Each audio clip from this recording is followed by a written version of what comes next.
Аллах таалам жардам менен Ибн Кайим рахимахулланын Дарт жанатага деген китебин улантабыз. Аллахумма инна ас'алука илман нафиа, Аллахумма фақихна фид-дин. Rabbi ишрах ли садри ва яссир ли амри вахлул уqdatan min lisani yafqahu qawli. وذكر ابن حديث ابن سماك ابن حرب عن عبد الرحمن بن عبد الله بن مسعود عن أبيه قال عبد الله بن مسعود атасынан кабар берип айтат: إذا ظهر زنا والربا في قرية أذن الله عز وجل بهلاكهما. Егерде кайсы бир коомдо зына жана никесиз катнаш жана сүткорлук, процентке акча берүү ачыкка чыгып кете турган болсо, кайсы бир айылда же чөлкөмдө жер Аллах таалам уруксат берет ал жердин куруп кетишине деген, ал жердин чоң балеге учурашына деген. Себеби бул нерсе сахабалар пайгамбар алейхиссалату вассаламдан угуп эле жүргөн. Ошол нерсе таркатып турган болсо, сүткорлук менен захара дегени элде бул бир жаңылык болбой калат. Ошол нерсени тыйбагандыктан, кайтарбагандыктан адамдар терс көрүнүш катары эмес, коомдогу, элдеги бир адат катары, же ансыз жашоо болбой турган катары маани бербей калат. Ал нерсени тыйбай калат. Ал жашыруун болуп калбайт. Илгери кандай болгон? Жашыруун болгон. Ошондой мункарлар жашыруун болсо бизге белгилүү, ал өзүнө гана зыян берет. Ал эми ачыктап жарыя кылып чыга турган болсо, ал коомдун баардыгына андай нерсе ачыкка чыгып кеткендиги унчукпагандыктан жана кайтарбагандыктан келип чыгат. Жанагы лесбиянкалар, голубойлор, ар кандай плас, нажас нерселер, бузук иштер, мына ушуларды кайтарбагандыгынан коомго ачыкталып кетет. Анын балеси баардыгына түшөт. Автору эмнеге бул күнөөлөрдү эскерип келатат? Эскерип, ошонун акыбети, балеси, азабы чоң экендигинен кабар берип, ошо асарларды, хадистерди эскерип атат. Андан ары Марасил Хасан: эгер адамдарда илим бар деп көрүнгөн болсо, адамдар илими бар деп, ал эми амалдарды жоготкон болсо, илим маалыматы бар, амалы жок, тилдеринин менен бири-бирин жакшы көргөнүн ачыкташат, бирок жүрөктөрүндө жек көрүшөт, тууганчылык мамилени үзүшөт. Мындай абалга жетсе, Аллах тааламдын алар наалатына, каргышына түшкөн болот. Алардын жүрөктөрү сезбей турган, көздөрү көрбөй турган кылып коет дейт Аллах таалам. Аллах сактасын. Куранда да Аллах таалам Мухаммад сүрөсүнүн 22-23 айтат: "Фахал асайтум ин таваллайтум ан туфсиду фил ард ва туқаттиу архамакум улаика аллазина ла'анахумуллах фа асаммахум ва ама абсарахум." деп. Силер ушул бир бийиктикке жетип, жанагы байлык, мансапка жеткенде, күнөөлөрдү кылып, жер бетинде бузукулукту жасап, туугандарыңар менен мамилени үзүп, мына ушундайларды Аллах таалам лаанатка кептеген, Аллах таалам аларга наалатты чөт. Алардын көздөрү көрбөй калат, жүрөктөрү мерес болуп калат деп эскерген. Бул дагы чоң мункарлардан. Канча адамдар маалымат билет, бирок билгени амал кылбайт. Канча адамдар тилин учу менен сүйлөйт, бирок жүрөктөрүндө ал башка нерсе. Мындай айтканда, коомдо эки жүздүүлүк таркайт деген сөз. Ошол туугандардын арасында дагы жылмайып коет, сөзү менен жакшы сүйлөп коет, балким жүрөктөрүндө жек көрүү бар бири-бирине. Канча деген маалыматтарды угуп коет, бирок амалдарды жоготот. Канча деген чогулуштардан, интернеттен, мына гезит, журнал, адамдар менен дасторкондо отурганды угуп, акыретти угат, тозок бейишти угат, күнөөнү угат, сүткорлук арам экенин угат, арактын арам экенин угуп атат. Кандай гана молдодон болсо угуп атат, туугандарынын арасынан намаз окуп жүргөндөрдөн угуп атат. Кимиси аткарып атат, канчасы арасынан аткарып атат. Илим бар да, илим менен чыгарат, бул арам, бул адал, бул туура эмес. Бирок амалдарды жоготушат. Амал кылбайт деген сөз да. Ошондой нерсе ачыкка чыгат. Канча сөздөр сүйлөнөт, канча илимдер айтылат, амал жок. Тилдер менен, учу менен бири-бирине болгон мындай тигиндей деген жакшы сөздөрдү айтышат, бирок жүрөктөрүндө жек көрүү, көрө албастык, ичтарлык бар. Ошол менен негизинде мамилелерди үзөт. Мамилелер үзүлгөндөн кийин жүрөктөрү мерес болот. Көздөрү жакшылыкты көрбөйт. Мына ушуларды Алла таалам наалаттаган дейт. Аллах сактасын. Андан кийинки Сунан ибн Мажада Абдулла ибн Умар ибн Хаттаб радиаллаху анху кабарлап айтат: "Мен болчумун" дейт. Ошол жерде мухажирлерден 10га жакын адам болуп турганбыз дейт. Анан пайгамбар алейхиссалату вассалам бурулуп жүзү менен кайрылды дейт: "Эй мухажирлер, силерге 5 нерсе келип калуудан мен Аллах Тааламдан коргоо тилеймин, сактанамын деп айт. Эгерде коомдо бузукулуктар ачыкка чыгып кете турган болсо, жашыруун эмес, ачыкка баяндап мындай ачыкка чыгып кетсе, анда ал коомдорго айкыз дарысы жок оорулар каптайт, чума оорулар келет деген. Чума оорулар. Мына бүгүнкү күндө пайгамбар алейхиссалату вассаламдын хадисинин негизинде канча деген оорунун түрү көбөйүп кетти. Санап бүт албайсың. Илгерки мурунку убактарда болбогон оорулар көбөйдү. Мындай оорулар мурун ата тегинде болбогон оорулар менен оорушат деген. Мына ошолордун дарысы табылбай өлгөнгө чейин барышат. Кырылышат деген. Бул эмне себеп болду? Ошол балелердин, бузукулуктардын коомго ачык чыккандыгы. Адамдар ал нерсени кайтарбай калгандыгы. Жана ошондой эле таразадан алдагандар, кемиткендер, ошонун алардын айынан дагы бири-бирин алдагандыктан, кыянат кылгандыктан соодасында аларга Алла Таалам эмне деген оорулар жөнөтөт? Жамгырлардын жабай калышы, суулардын азайышы, берекелердин көтөрүлүшү жана алардын үстүнө үстөмдүк кылып болуучу падышаларды, эл башчыларды коюп коет дейт. Ошонун баардыгы адамдардын пейилине кылган амалдарына жараша коомдорунда таразадан алдайт. Оош сатабы, фрукт сатабы түрү көп. Ошону кемитип, кыш деп коет. Таза тартап берейин, алдабайын деген нерсе жок. Бүгүн кафелерге чейин чектерден алдайт.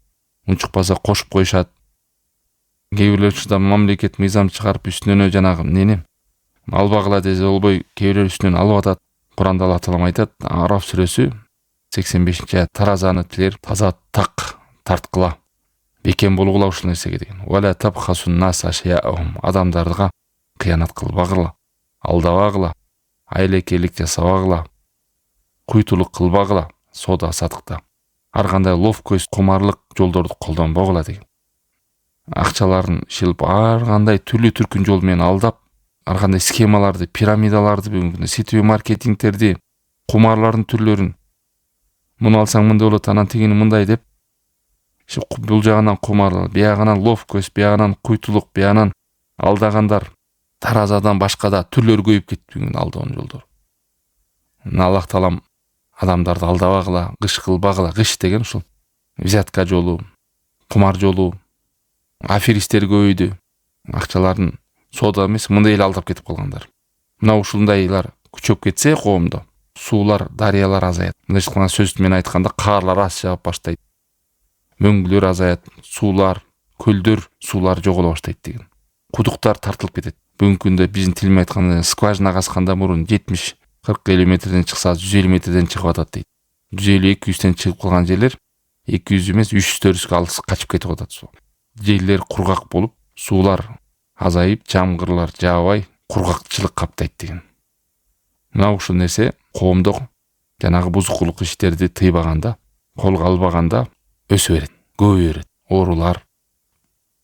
Эгер ошол коомдо адамдар зекеттерин бербей баштаса, асмандан жамгар жаабай калат деген. Зекет кимдин акчасы зекеттин өлчөмүнө жетип, анан 1 жыл толукон болсо, мөөнөтү келгенден кийин ошодон 40тан 1 бөлүгүн не кылыш керек? Бериш керек. Мындай айтканда 100 000 сомдон 2,5 сом деген сөз. Не деген байлар бар, не деген мүмкүнчүлүгү барлар бар. Ошол зекетин бербей келсе, бул дагы ошол нерсе чакырык болбосо, бул нерсе түшүндүрүлбөсө, адамдарда зекетти чыгарбай коюу адат болуп калса, эмне болот экен? Балелер каптайт. Кадимки бул дагы жана таразадан алдаган эле абалга окшош. Эмнеге? Себеби таразада алдаганда ал сенин окатың эмес болчу, сенин акчаң эмес эле. Сен алдап өзүңө тартып алдың. Но ошондой эле зекет дагы 1 жыл толуп үлүшү келген нерсе нисоп деп коет. Өзүнүн мөөнөтүнө чегине келгенден кийин ал акча башка бирөөнүн акчасы, кедей кембагалдын акчасы. Капиталыңа, бизнесиңе кошуп коюп айландыра турган акча эмес. Мына ошол нерсени кечиктирип, тыйып бербей койгондугунда кургакчылыктын капталышына, балелердин түшүнө, оорулардын көбөйүшүнө себеп болот деген. Себеби кедей кембагалдардын акылары берилбей калып атат. Алла сактасын. Мына ушул нерселер силерди каптаганда, мен Аллах Тааламдан коргоо тилейм дейт. Ушунун артынан келген кандай гана балелер. Эгер коомдордо келишимдерди бузуп аткарган, келишилген келишимдерин буза берсе, аларга дагы эмне? Өздөрү күтпөгөн жактан Алла Таалам душмандарды берип коет деген. Үстөмдүк кылат, зөөкүрлүк кылат, зулум кылат. Себеп эмнеге? Келишимди бузгандыгынан. Эгерде кайсы бир коом падыша келгенде, жана бизде шайлоо болуп бүтүп атпайбы, падыша келди, бекитилди, элдин баары тынчты, ушуну падыша бийлик башчысы деп моюнуна алды деп адамдар.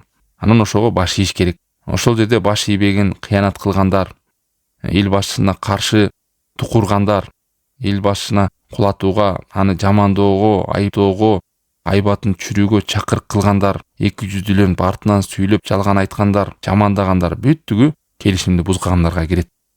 Муну көп адамдар билбейт, сезбейт, байкабайт. Кичине свет өчүп калса да жамандап, кичине бир аз суусунан содалар бир аз кымбаттап, кыйын абалга түшүп калса эле болду. Келишимди бузуп, эл бузарлар менен бийликке каршы тургандарга биригип алып туруп, ошолорду төңкөрүш кылабыз, кулатабыз дегендер менен бирип кетет. Булар кыянат кылгандар. Эл башчыга келгенде, мен буга баш ийем, бул эл башчы деген ошол өзү келишип. Болду, сен шайлоого барбасаң да эл башчы болуп келдиби? Элдин баары бекитилдиби? Өлкөдө тынчтык орнодубу? Стабилдик келдиби? Болду, ошол эл башчы. Ошого кыянат кылбай, аны жамандабай, шылдыңдабай, артынан ушак кылбай, жаман сөздөрдү сүйлөбөй, анын айбатын чүрбөй, жамандабай, ушактабай. Ким айтты, кээ бирөө ойлойт, эл башчыны ушактай берсе болот. Эл башчыны ушактаган жөнөкөй адамды ушактагандан да оор. Жөнөкөй адамды ушактасаң, ошол адамды жамандап бүтөсүң. А эл башчыны ушактоо менен адамдардын жүрөгүнө ооруну саласың, үмүттү өчүрөсүң, кайгыны саласың. Эл башчынын айбаты түшсө, өлкөнүн айбаты түшөт. Эл башчыны жамандоо өлкөнү жамандоого барабар. Ошол кыянаттыктын артында бул өзү башчысын сыйлабаган эл экен деп бул жактан не башка душмандар күч салууга мүмкүнчүлүк болот дейт. А эгерде аларга, эл башчыга баш ийген адамга, кыянат кылбаган адамга Алла Таалам да жеңилдиктерди берет. Келишимди бузган коомго Алла Таалам кордукту берет. Душмандарды үстөмдүк кылып коет деген. А бүгүнкү күндө жакшы айтып, жакшы сүйлөп койсо бир не? Ал шайтандын кадамы. Жанандай сөз менен сүйлөп пакта коюп атат, анан бул жакшы көрүнөйүн деп атат. Анан мындай деген бир жалган шайтандын сөздөрү менен айтылган. Мусулман адам эл башчыга баш ийиш керек, каршы чыкпаш керек, колдош керек жакшылык иштинде. Күнөө ишке кылса сени зына кыл, жуманы окуба, намаз окуба десе баш ийбей эле кой, намазыңды окуй бер. Бизде андайды көрбөдүк го. Арак ич деп оозуңа куюп аткан жери жок. Наоборот, эл башчы ысыраптан олак болгула, күнбөз койбогула, эстелик курбагыла, ысырап кылып жылкыларды сойбогула, өзүңөрдүн акчаңарды өзүңөр аягыла, жакшылык жака, туура жака колдонгула, ысырапкерликтен алыс болду деп канча деген жакшылык нерселерди буйруп атат. Тазалыкты сактагыла деп. Биздин намазыбызга, ибадатыбызга эмне тоскоол болот атабы? Ооба, анча мынча кемчиликтер болот. Анан ушул кур кекиртек курсагы тойбой калса эле сразу бүт жанагы оппозициям дегендер байкасаң бийлик берип койсо эле тынчып калат. Ошо эл башчысына каршы чыккандар бүт көрө каттын айынан, бийликтин айынан, курсактын айынан чыгат. Анан биз дагы ошондорду бир аз свет өчүп калса, анча мынча кымбаттап кетсе сразу эле бул президент жарабайт бизге, мындай тигиндей деген сөздөрдү сүйлөөдөн олак болуш керек. Өзүбүз ар ким өз абалды оңдош керек. Өзүнүн үй бүлөбүздө, өзүнүн карамагыбызда, өзүнүн рамкабызда ишибизди так аткарып атабызбы? Мына ушунун баардыгы келишим. Ар ким өзүнүн моюна жүктөлгөн адам. Мугалим мектепте жакшы так аткарып атабы өзүнүн моюна жүктөлгөн ишти? Врач өзүнүн кесибин так аткарып атабы? Айлык алып атат? Ким каякта иштеп аткан болсо, убагында келип, убагында кетип, жумушунда телефон чукулап кыянат кылып аткан жокпу? Ишин так аткарып атабы? Бүт ушуну караш керек. Мына ошондой кыянат кылып келишимди бузганда алар эл башчысына, падышаны сатып жиберген болот. Аны кыянат кылат, аны жек көрөт, аны басынтып сүйлөйт, анын айбаты кетет. Анан эмне болот? Коомдо, мамлекетке болгон, өлкөгө болгон ишеним жоголот. Биз өнүкпөй калдык, жарабай калдык, болбой калдык деген сөздөр таркайт. Анан бири-бирине жек көрүү пайда болот. Мына ошол учурда сырткы күчтөр деп душмандар үстөмдүк кылат, Кудай сактасын. Бул чоң мүмкүнчүлүк жаралат. Анан экинчи дагы кыянат бар. Мамлекет башчыдан кийинки кыянат бул адамдар бири-бирине болгон кыянаттыгы. Бири-бирине болгон келишимдеги кыянаттыгы. Өлкө менен өлкөнүн ортосундагы кыянат. Ал өлкө капыр болсо дагы, башка диндеги болсо дагы посольство менен, элчилик менен бизге виза алып кирип келдиби? Пакистанбы, Бангладешпи, керек болсо Израиль болобу, каяк болсун. Англиябы, Америкабы. Болду, аны сен урганга, кыянат кылганга, аны капыр деп алдаганга, акчасын тартып алганга акың жок. Ал келишим менен кирип келди ушуну өлкө деп. Аларды тоноп жана келген туристтерди. кыянат кылып алдай берсең болот буларды деп, акчасы көп бааларда сатып атканда 20 дегенди 1000 коюп коюп сатып салып, алдап, келишимдерди бузуп кыянат кылуу, ушунун баардыгы Алла сактасын келишимди бузууга кирет.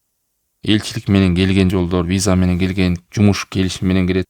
Кайсы өлкөсүнөн болбосун бизге келдиби, алар ошо мусапырлар, ана келишим менен келгендер, аларга кыянат кылбастан кандай келишилген болсо ошондой ишти аткарыш керек. Жумуш калдыңбы, кыянат кылба.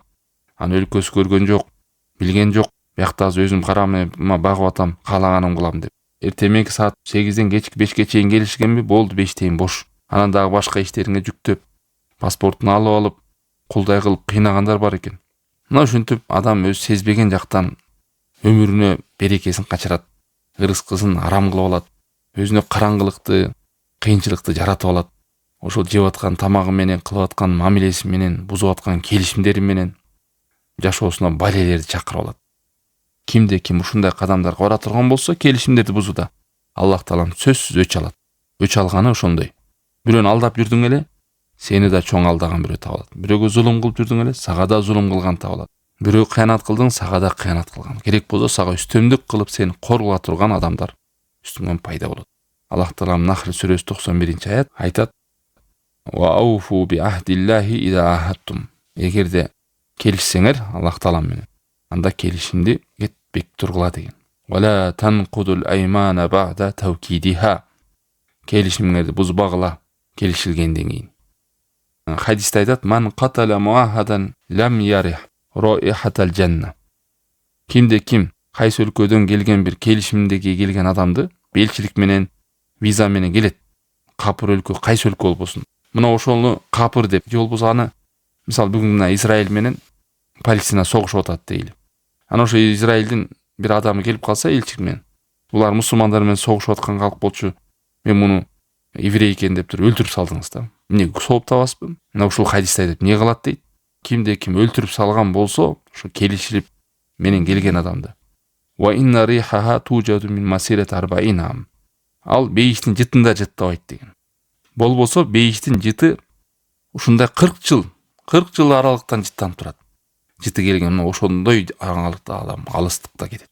Бирөө былтырбы 2-3 жыл мурун Турцияда кайсы өлкөнүн посольствосун атып салды го бирөө. Не десе, Аллаху акбар деп бирдеке деп жана радикал такфирит, харижит топтордун бир адамдары экен да. Ал жанна алейхи харам. Жаннат бул адамга арам болот киришине. Эмнеге себеби келишимди бузду. Кайсы өлкөнүн башчысы ошол посольствого кайрылып, виза алып, келишим менен бизге келди. Болду, ошол тынчтыкта, амандыкта болуш керек. Аны биздин өлкө башчылары чакырды, уруксат берди. Эгер коопсуз болгондо аны чакырбайт эле. Анан тиякта согуш жүрүп атат, биякта согуш жүрүп атат, бул ошол адам согуш экен деп өлтүрүп салуу чоң күнөө, Кудай сактасын. Же ошонун акчасына кол салуу, же уруп тепкилеп салуу. Мейли ал падышанын келишими менен келсин.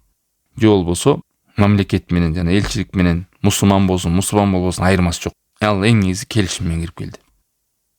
Ибн Кайым рахималлах китебинде улантат, мунун баары эмнеге ошол жакшылыкка чакыруу, жамандыктан кайтарууда адам жалкоолонбосун, кайдыгерликке түшпөсүн. Ар ким өзүнүн мүмкүнчүлүгүнө жараша, илимине жараша, таасир бере турган адамдарына жараша дават кылууга, жакшылыкка чакырууга, жамандыктан кайтарууга, ата өзүнүн үй бүлөсүн азыр бүгүнкү күндө мына сол тармак күчүп аткан кезде азгырык көп. Мектепте окуп аткан балдарың, кыздарыңды кара. Дастарканга отуруп, туугандарың менен отуруп атасың, үйдө отуруп атасың. Сура, эмне мункарлар, кандай турамештер болуп атат? Кайтар, жакшылыкка чакыр. Ар ким өзүндө билип алып, өзү менен өзү жүрө бербесин. Антпесе анын балеси баарыбызга зыян. Кайдымкы жана ата-эне деле балдарын таштап койгондо, эртең чоңойгондо түрмөгө чыгып атат, зөкүр болуп чыгып атат, бандит болуп чыгып атат. Анан ата-энеси кайгырып атпайбы? Ар кандай бузук иштерге чыгып атат. Себеби кичинекейинде кийим менен курсагын тойгузгандан башка нерсе менен алек болгон эмес.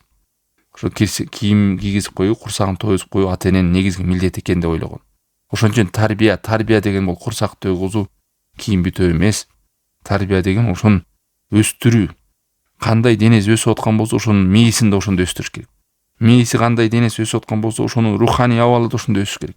Денеси өсүп чоңоюп атса, анын жан дүйнөсүн дагы ошондой өстүрүш керек. Иманын да ошондой. илимин да ошондой өстүрүш керек. Ошо менен баары кош эр шаркак бирге өсүш керек. Кээ бир балдар чоңоюп калат 11-класс. Мээси өскөн, жан дүйнөсү өскөн эмес. Адеп акылак өскөн эмес эч нерсе. Себеби ата-энелер иштеген эмес. Көңүл бурган эмес. Ошол жакшылыкка чакыруу, жамандыктан кайтарууда жалкоолонбосун деп атат. Кайдыгеликке түшпөсүн. Ушул бөлүктөрдүн баардыгы ошого чакырып атат. Анан жана күнөөнүн таштап койсоң, анын залакасы баардыгына бирдей тиет. Бу дагы Сунандарда келген. Хан Аби Убайда ан Абдуллах ибн Масуд кала Расулуллах саллаллаху алейхи ва саллям. Аллахтын элчисинен кабар берилип, инна ман кана каблакум кана ида амилал амил фихим бил хатиа жаахун нахи та'зиран. Мурунку коомдордо болгондо, бул пайгамбар алейхиссалату вассаламга чейинки мурунку коомдордо кайсы бир адам туура эмес терс иш кылып алса, күнөө кылса, аны көргөн адам сразу кайтып келип кайтарган. Ай, могу ишиң туура эмес го деп. Жолдо өтүп баратып көрүп калдыбы, сөзүнөн угуп калдыбы, кайтарган сразу. Мына ошондой абалда болгон дейт. Эртөсүнө карасаң, жанагы тыйган адам кайра тыйбай эле чогуу отуруп, ошого шерик болуп, мисалы арагын тыйган болсо, эртесин кайра ошо менен арак чогуу ичип калганын көрөт. Кадимки бул адам кече ал адамды эч бир көрбөгөндөй, тыйбагандай. Мына ошондой абалга кептелип калгандайын коом бири-бирин тыйбайт, бири-бирин кайтарбайт, терс көрүнүштү коомдон көрсө эч кими тыйбайт, балким шериктешет, кошулат бирге. Мына ушундай абалды көргөндө Алла Таала эмне кылды дейт? Алардын жүрөктөрүн буруп салды дейт.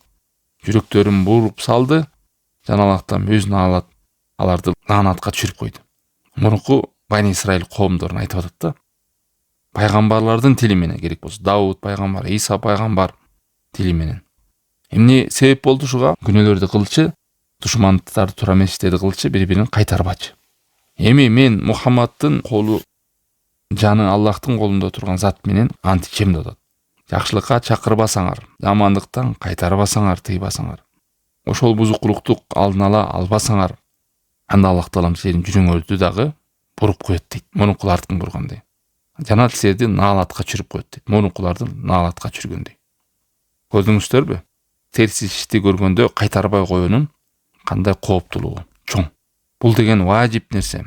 Ар бирөөбүздүн үлүшүбүз бар туугандар. Ойлош керек, бул аалымдарга тиешелүү, анан мамлекет башчыларга тиешелүү деп. Аларга да тиешелүү.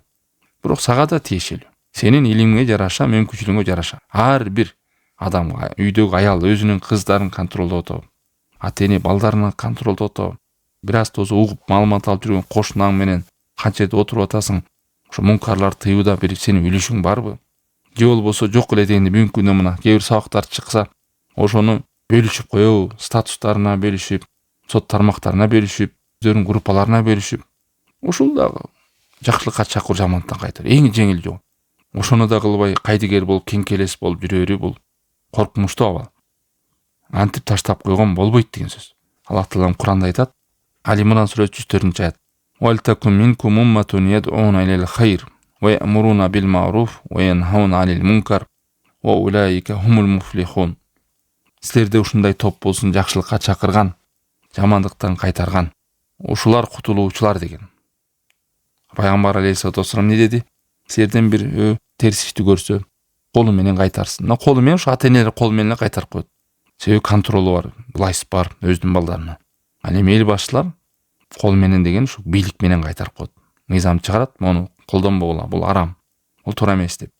Жана сигареттер тыйып койду го жаш балдарга сатылбасын деп. Электрический сигарет беле кандай? Мына ушуну кол менен тыюу деп коет мамлекет башчылар. Эгер муну кыла албаса, тилиң менен дейт. Ар кимизде тилибиз бар. Тилиң менен да тыя албасаң, анда жүрөгүң менен. Кээде бирлөргө тилиң өтпөйт. Жүрөгүң менен жек көрөсүң, жаман көрөсүң ошо амалды. Мына ушул имандын эң алсызы дейт. Мындан ары иман жок. Колуң менен да тыйбасаң, тилиң менен да тыйбасаң, жүрөгүң менен жек көрбөсөң, мага ни жарко, ни холодно деп коет го кээбилер. Айырмасы жок деген. Андай болбойт мусулман адам. Эгер адамдар инкар кайтарбаса, жакшылыкка чакырбаса, таштап койсо, Аллах Таалам жүрөктөрүн буруп салат. Аларга кордукту берет дейт. Аллахтын райымынан айдалып, каргышына, лаанатка түшөт. Кадимки Бани Исраилдар ушул себептен түшкөндүгүндөй. Мына буларда кандай болгон? Биринчи күндө тыйган. Бир тууганын же бирөөнү бир арам иште көрсө тыйып. Анда экинчи күнү караса тыйбай калат. Үчүнчү күнү караса отуруп калат. Төртүнчү күнү караса чогуу ичип жеп калат. Ушул убакта Алла Таала аларды лаанаттады. Давудтун тили менен, Иса пайгамбардын тили менен. Аля лисани Давуда ва Иса ибн Марьям залика бима асау. Эмне үчүн лаанатка түштү дейт? Күнөө кылгандыгынан, бири-бирин тыйбагандыгынан. Ва кану я'тадун. Алар ушул нерсени улантып жүрөрчү эле дейт. Мына ошондой эле ушул үммөт дагы ушундай сүрөттү жасаган болсо, Аллах сактасын, ошол балелер биздин башыбызга да келе берет. Ва закара Ибн Аби Дунья ана Ибрахимин бул да асарларда, бул дагы Бани Исраилде болгон окуялар. Аллах Таалам вахий кылат. Юша ибн Нун дегенге. Инни мухлику мин каумика 40 алиф мин хиярим. Мындайча Аллах Таалам вахий түшүрөт, коомуңа эскерткен дейт. Мындайча пайгамбарларга, же ошол жердеги сойлук адамдарга эскертүү берилген. Сенин коомуңан 40 миң адамды жанына алып кете турган болот. 40 миң адамдын башына бале түшө турган абал. Алар кимдер? 40 миң коомдун эң жакшы адамдары болгон. Субханалла, 40 миң бүт мындайча айтканда каймактары деп коет го бизде. Акыл эстүү, аттуу баштуулары. Жана 60 миң жаманынан, общий 100 миң. 100 миң адамдын башына бале келип, бүт жандарын алып кетем деп атат. Анан бул сурап атат да пайгамбар. О Роббим, эми бул жамандарды түшүндүм, бузукуларды 60 миң. Бирок могу жакшыларды эмне кеп дейт? 40 миң жакшылардын да өтүп кетиши. Мен муну түшүнө албай атам дейт да. Эмнеге десе, алар жакшылар жана 40 миң аттуу баштуу. Менин ачуум келгенде алар ачууланбады. Алар менен бирге жеп, бирге чай ичип, бирге отурушат. Эч кандай ушу жана бузукулук кылып аткан 60 миңди колун алдын албады, кайтарбады, тыйбады. Балким бирге чай ичип, бирге жүрөт. Ошончо билим менен, ошончо түшүнүгү менен, ошончо акыл эси менен. Ошондуктан аларды да алып кетем деп атат. Көрдүңүздөрбү? 3-4 круг бийлигип алып, 2-3 адам. Анан өздөрү менен ушул жакшылыкты алып коюп, арак ичпей, тамек чекпей, кредит албай, бузуку ушак-пушак кылбай, болду биз аман эсенбиз, жакшыбыз деп жүрөп, черине кылып коюп, өздөрү чай ичип коюп, туугандарына бөлүшпөй, жакшылыкты айтпай, жамандыктан тыйбай жүрө берген. Кутарылбайт мындай жол менен. 60 миңи бузук адамдан кетсе, 40 миңи жакшынакай, илимдүү, амал кылып жүргөн, пайгамбарга баш ийип жүргөн адамдар кетип калып атат. 60 миңи мейли бузук ээлер экен. 40 миңи сойлухиндер болот бай. Себеби алар ал жамандыкты тыйбагандыгынан, кайтарбагандыгына бул келген бали баарын бирге камтыды. Арасынан кимдер гана амандыкта калды? Ошол жамандыктан тыйып жүргөндөр. Аллах Таалам Куранда айтат, Араф сүрөсү 165-аят. Фаламма насу ма зуккиру бих анжайналлазина янхауна анис-су. Биз аларды, коомду эскертилген нерселер унутулганда, эскертилет да, бул жаман, бул туура эмес, бул арам, бул балени алып келет, бул берекени жоготот, эскертилген, унутулган кезде дейт. Унутулган кезде биз аларга зулум кылгандарды азап менен жөнөттүк дейт. Азап жөнөттүк, балелер түшүрдүк. Бирок арасынан ушуларды сактап койдук дейт. Кимдерди? Анжайналлазина янхауна анис-су. Жамандыктардан тыйган адамдарды сактап калдык дейт. Ва ахадналлазина заламу. Ал эми зулум кылгандарды биз азапка, балеге душар кылдык дейт. Биазабим баисим бима кану яфсукун. Мына ошо бузук, ушундай жаман азапка түштү, ошо бузукулук кылып жүргөндөрдүн айынан дейт. Карасаңыздар, ушул жердеги азаптан кимдер куткарылды? Жамандыктан тыйып жакшылыкка чакырып жүргөндөр. Ал эми кимде жакшылыкты кылып жүрсө дагы, башкалар менен бөлүшпөгөндүгүнөн, айтпагандыгынан, жеткизбегендигинен алар дагы келген бале менен бирге кете берди. Бузукулардын башына түшкөн бале менен кошо өлүп кете берди. Субханалла, мен таң калган бүгүнкү күндө жакшылыкты бөлүшүү эң жеңил жол деп ойлойм мен тарыхта. Эң жеңил жол ушул күн. Неге дегенде, илгерки убакта чакырыш үчүн бирөөнүн үйүнө барыш керек болчу, аны менен сүйлөшүш керек, анын убакыт табыш керек. Бүгүнкү күндө мына сот тармакка чыгып атат. Поделиться деген бар, комментарий деген бар. Нравится басып койсо эле көп адамдар көрөт экен. Ошонун таркашына себеп болот экен. Аны баарыбыз эле билет экенбиз. Группаларыбыз бар ар кимде. Статустары бар, сот тармактары бар. Каяктагы жана приколдорду, ушактарды, кептерди бөлүшкөндөн көрөк, бир хадис болсо дагы, бир аят болсо дагы бөлүшсө, балким кайдан билесиз? Бөлүшүп ошонун артынан канча адам себепкер болуп каласыз. Бир күнөөдөн тыйылышына, жакшылыкка бет алышына бир окуя. Бирөө айтат, Германиядан эмне болуп билбейм, кыскачасы бир Куран китепти таап, Ушу немис экен да, немисти бир конференциядан көрүп калып, мусулман эмес немис. Ошого Куран подарить этип коюптур. Бир мусулман адам. Анан ал капыр болгондой мен эмне кылам буга деп көңүл урбай эле алып кетип калган үйүнө. Алып барып баягы сувенирдей кылып сактаган библиотекасына коюп койгон эми. Бул Куран, бул Инжил дегендей кылып. Анан бул адам 10 жылдан кийин ушундай бир башына кризис болот, балия болот.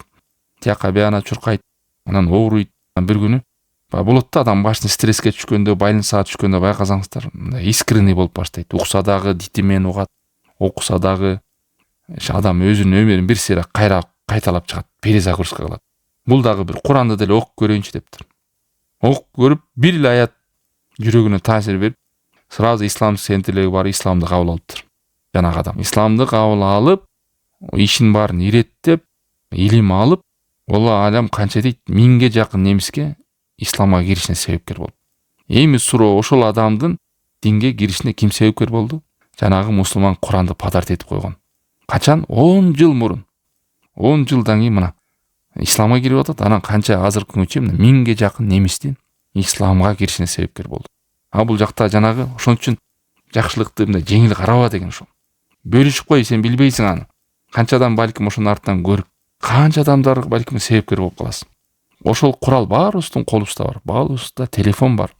Нравится баса алабыз, комментарий кылабыз, бөлүшүп кое алабыз. Группаларыбыз бар. Кеминде бир 2-3төн туугандар группасы, классташтар группасы деп ачып алганго бар. Ошол эмне жалкоолук, ошону алып бөлүшүп койгон. Кошуналар да бар. Ал жататтыр баязастан акырын. Жеңил жол. Акыбалды сурап коюп, бая берде бир сабак болот экен, бөлүшүп коюп, катышыптыр, аз болсо кеп угуптур деп. Канча деген алымдардын өмүрүндө өзү жашап жүргөндө эмгегин үзүрүн көргөн эмес. Кылымдап, андан кийин өлгөндөн кийин анан китептер, бул сонун алым турбай пайдалуу адам экен деп китептер таркалган. Эң негизи биздин моюнубузда мажбурлап бирөөнү алып келүү эмес, жеткизип коюу болду. Анын жүрөгүн ачып сала албайбыз. Биздин моюнубузда жакшылыкка чакыр, жамандыктан кайтар деген жеткирип кой деген сөз. Моюнда милдеттен кутулуп кой. Бүгүнкү күндө анан таасири барлар, айрыкча аялдар үйүндө балдары менен кыздары менен иштеш керек. Азыр жарым саат кылып койсоң, жарым саатта телефон менен балекеттин баарын көрүп алат болду. Ата-энелер сүйлөшүп балдар менен, баарлашып, акыбалдарын сурап, эмне проблема болуп атат, кандай болуп атат, аз болсо да бир уккан, билген хадис сабактарыңызды чай ичип атканда, тамак ичип атканда сүйлөшүп, кепке тартып. Переходный возраст деген келатат. Балдар, кыздардын ошол кезде дагы аябай ата-энелер иштеш керек болот. Антпесе куртас болду, эртең чоңоюп кетет, бат эле. Анан өкүнүп калат, эч тарбия бербегенден. Ушунун баары жакшылыкка чакырууда. Ушунун баары жамандыктан кайтаруу. Аллах таалам баарыбызды жакшылыкка чакыруучулардан, жамандыктан кайтаруучулардан кылсын. Жүрөгүбүзгө ихлас берсин. Айткан сөздөрүбүзгө, билген илимдерибизге амал кылуучулардан кылсын. Аллах таалам бизге сүйлөп амал кылбагандан, жүрөгү мерес болгондон, көзү каткандан, жүрөгү катып калбадан сактасын. Билип туруп, айтып туруп, амал кылбай койгондордон оолак кылсын. Ва саллаллаху таала аля хайр халкихи ва алейхи ва сахбихи ажмаин.